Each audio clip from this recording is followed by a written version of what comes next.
안녕하세요. 경제 읽어주는 남자 김광석입니다. 여러분들이 2022년 경제하면 가장 궁금해하시는 그 질문이 자산버블 붕괴되나요? 아닌가 생각이 됩니다. 정말 자산버블이 왜 일어났고, 그러면 정말 22년에는 자산버블이 붕괴될 것인지, 그 질문에 대한 답변 여러분께 저자직강으로 진행해 봐드리도록 하겠습니다. 여러분 기억하십니까? 2020년 팬데믹 경제 위기를 맞이하면서 미국을 비롯한 세계 주요국들은 소위 헬리콥터 머니라고 하죠. 하늘에서 돈을 뿌립니다. 기준금리를 인하하고 유동성을 공급하고 또 재정도 엄청나게 투입하죠. 긴급 재난지원금이라든가 이런 것들도 많이 뿌립니다. 그러는 만큼 실제로 돈의 가치가 현저하게 떨어지기 시작했던 것이죠. 그런데 실제 세계 주요국들은 유례없는 수준의 그런 완화적 통화 정책을 동원한 겁니다. 보시는 것처럼 미국을 비롯한 유로존, 일본, 영국, 중국 할 것 없이 우리나라도 마찬가지 역사상 가장 낮은 수준의 기준금리를 도입합니다. 또 세계 주요국의 통화량 증가율을 보십시오.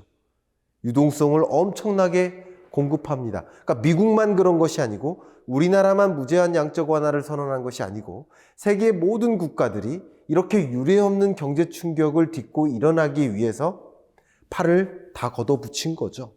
유동성을 있는 힘껏 끌어 퍼부은 거라고 볼 수 있겠죠. 그런 과정에서 유례없는 완화적 통화 정책이 전개되는 과정에서 돈의 가치가 어떻게 됐을까요? 여러분, 제가 늘 경제 읽어주는 남자 책에서부터 계속 강조했던 표현 뭐가 있습니까? 금리란 돈의 가치. 금리는 돈의 가치예요. 그러니까 이렇게 유례없는 수준의 완화적 통화 정책을 쓰기 위해서 금리를 0%에서 내렸다. 이런 말은 다른 말로 유례없는 수준으로 돈의 가치가 떨어졌다라는 거죠. 이토록 가파른 속도로, 이토록 낮은 수준으로 돈의 가치가 떨어져 본 적이 없었다. 그렇다면 이토록 상대적으로 자산 가치가 폭발적으로 상승한 적도 역사상 없었다. 우리나라만 주택 가격이 상승한 것이 아니라 세계 모든 국가들이 주택 가격이 상승한 겁니다. 우리나라는 오히려 OECD 회원국 중에서 중간 수준밖에 안 돼요. 모든 국가의 자산 가치가 상승했다. 실제 글로벌 부동산 버블 지수를 보면 세계 주요국들이, 많은 도시들이 버블이 굉장히 커졌다라고 보는 거예요. 근데 이 자산 버블이란 뭡니까? 자산 버블이란 풍선을 불 때 풍선이 커지죠. 근데 이 풍선이 담을 수 있는 공기의 양은 정해져 있다시피 하죠. 이게 자산 버블이죠. 풍선 버블. 마찬가지로 그 나라 경제가 담을 수 있는 자산 가치가 있단 말이에요. 근데 경제의 회복 속도는 굉장히 더딘데 자산 가치 상승 속도만 굉장히 컸었던 거죠. 그런 것을 자산 버블이라고 볼 수 있는 거죠. 그런데 이제 금리를 정상화하고 유동성 공급량을 축소해 나가는 과정에서 자연스럽게 이제 돈의 가치가 올라가는 거죠. 돈의 가치가 올라가는 과정에서 자연스럽게 자산 가치에 하방 압력이 작용할 수밖에 없겠죠.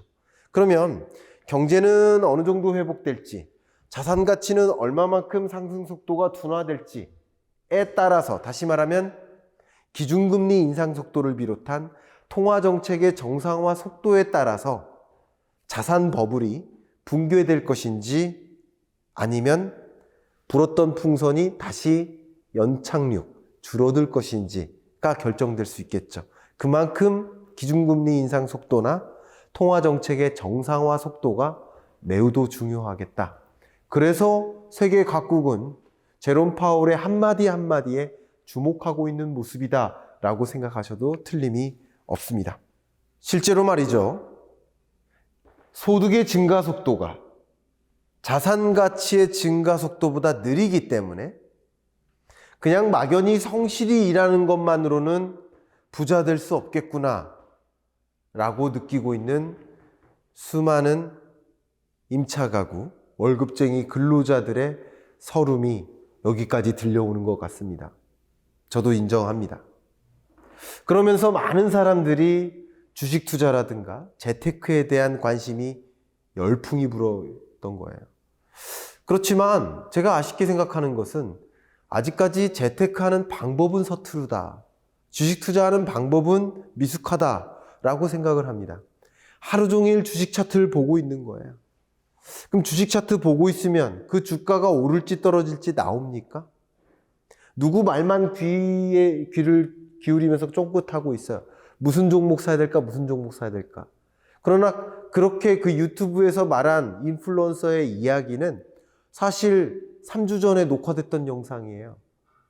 방영된 지 한 5일 지나서 그 영상의 기초에서 그 인플루언서의 말의 기초에서 그 종목을 선정하고 투자를 하는 거예요.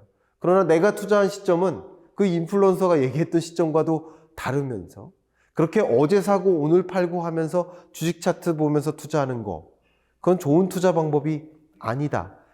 우리는 이런 것을 투자가 아닌 투기라고 하죠. 어제 사고 오늘 팔고 그냥 누구 말만 듣고 샀다가 또 팔았다가 하루 종일 주식 차트 보면서 투자 의사 결정하면 그 주가가 오를지 떨어질지 그 안에서 알려줍니까? 그렇지 않거든요. 너무 우리는 중장기적인 미래 안목을 보고 어떤 자산의 가치가 더 높게 형성될까를 들여다보면서 그 높게 형성될 자산에 나의 소득의 일부를 옮기는 것, 중장기적으로 그 자산을 다른 자산으로 옮기는 것, 그걸 재테크라고 할 수 있는데 우리는 좀 잘못된 미성숙된 그런 투자 방식을 선택하고 있는 것은 아닐까. 결국 재테크라는 면에서도 우리는 경제 전망이 필요하다. 향후에 어떤 자산의 가치가 더 높게 형성될 것인가 라는 것을 면밀히 들여다보고 특히 향후에 거스를 수 없는 그런 변화가 무엇일까? 그 변화 속에서 자연스럽게 등장하는 유망산업은 무엇일까? 향후에 거스를 수 없는 변화 속에서 어떤 기업이 유망할 것인지를 포착하시고 그런 기업과 동업하겠다는 마음으로 그런 지표와 동업하겠다는 마음으로 장기 투자하는 것이 적절한 투자 방법이 아닐까라는 것을 강력하게 말씀드리고 싶고요. 특히 2020년, 21년 여러분이 투자했던 그 투자 방식이 2022년 여러분의 투자 방식과 같아서는 안 되겠다. 완전히 달라진 시장이다. 완전히 달라진 여건이다. 이 달라진 환경에서 걸맞는 투자 방법을 모색해야 되겠다라는 말씀을 강조하고 싶고요.